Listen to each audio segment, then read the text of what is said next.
বিশিষ্ট কবি ও সাহিত্যিক বীরেন্দ্র চট্টোপাধ্যায় রচিত সবুজ জামা পদ্যাংশ বা কবিতাটি আজ আলোচনার বিষয়। এই সবুজ জামা কবিতাটি অষ্টম শ্রেণীর বাংলা পাঠ্য বিষয়ের অন্তর্গত।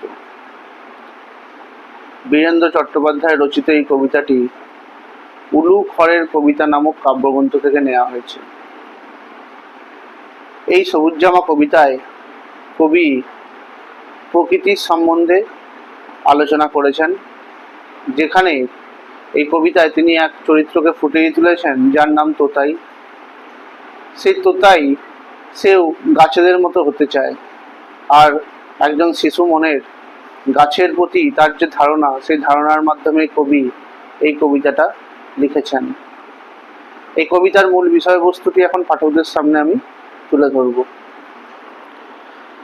গাছেরা এক আশ্চর্য সবুজ জামা গায়ে দেয়, অল্প বয়সী তোতাইয়েরও এরকমই এক ধরনের সবুজ জামার ইচ্ছা বা বাসনা। কিন্তু তোতাই স্কুলে গিয়ে এই বয়সে বর্ণমালা শিখবে?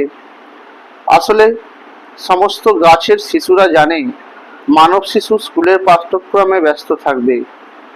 গাছগুলো এক পায়ে দাঁড়িয়ে থাকে সবুজ জামা পরে, আর তোতাই সেই সবুজ জামার প্রতি তীব্র আগ্রহ এবং তার আসক্তি বা বাসনা অনুভব করে।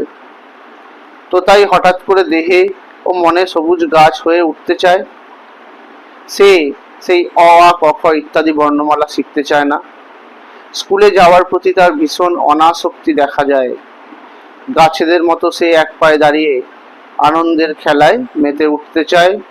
তার মনে হয় গাছেরা কেমন এক পায়ে দাঁড়িয়ে অন্যরা একে অন্যের সঙ্গে খেলা করে, অনুরূপভাবে সেও সেই খেলার আনন্দে মেতে থাকতে চায়। তোতাইয়ের পিতামহ চশমা ছাড়া প্রকৃতির সবুজ যেমন দেখতে পায় না, সেরকম শিশুর আক্ষেপের অবধিও কিন্তু তার মধ্যে দেখতে পাওয়া যায় না। দাদু যে সবুজের সমারোহ দর্শন থেকে বঞ্চিত বা অবহেলিত, এই ভেবে কিন্তু তোতাই বিষণ্ণ হয়।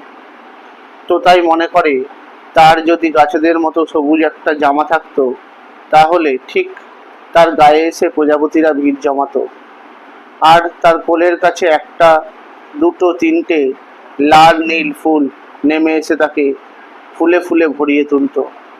তোতাই নিজে একসময় বৃক্ষ হয়ে সবুজ পাতার আনন্দে বিফোর হয়ে উঠবে, এই বিশ্বাস তার এই কবিতায় ধরা পড়েছে। অর্থাৎ সবুজ পাতায় ঢাকা গাছেরা সবুজ রঙের জামা যেরকম পরে থাকে, তোতাই নামের এক শিশুর বিশ্বাস সেও গাছেদের মতো সবুজ জামা পরে আনন্দে থাকবে। তোতাইকে স্কুলে পাঠালে সে আবদ্ধ হবে এবং বর্ণমালা শিখবে, কিন্তু তোতাই সেই পড়াশোনার মধ্যে কোনো আনন্দ পায় না। তার কাছে গাছেরা কেমন এক পায়ে দাঁড়িয়ে থাকে, ঠিক তেমন ভাবে সেও বন্ধুদের সঙ্গে এক্কা দোক্কা খেলবে সেই গাছেদের মতো করে। তাই কবির বিশ্বাস, প্রকৃতি থেকে সবুজ কমে যাওয়ায় প্রকৃতি ধীরে ধীরে সবুজ হারাচ্ছে এবং দূষণে পূর্ণ হচ্ছে আমাদের এই পৃথিবী।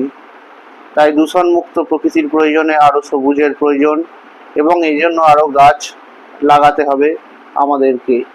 সবুজায়নে প্রকৃতি দূষণ মুক্ত করে তুলতে হবে। সবুজ জামা পরে প্রকৃতি যেমন সুন্দর হবে এবং পত্রময় বৃক্ষের ডালে ডালে প্রজাপতি এসে বসে আনন্দ প্রকাশ করে, তেমনও তোতাই যদি সবুজ জামা পরে থাকে, তাহলে তার গায়েও হয়তো প্রজাপতিরা এসে বসবে।